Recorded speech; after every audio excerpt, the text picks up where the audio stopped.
你们看看我的日常喂养，这个是牡丹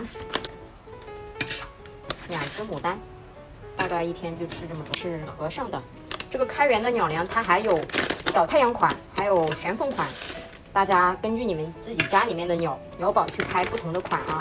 它这个开源的鸟粮里面的配料比非常的丰富，有各种的谷物，还有蔬果干、水果干，还有各种的坚果干。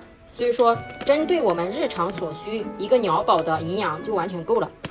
你们根据你们自己家的鸟宝是什么品种，然后你们就去拍什么款啊。这个是蛋小米，这个是我自己做的，每天他们都是给他们喂1小勺。这是滋养丸，也是1小勺。我喂的比较多样化，这个是无壳粮。他们都吃，这样子的配比就是每一样给一点儿，就是每一样定量给，不要给的太多。他这个吃完了，发现另外一个没有了，他就会去吃。每一个里面挤2下啊，棕榈油、亮毛叶，这个是美毛叶，是2只牡丹的。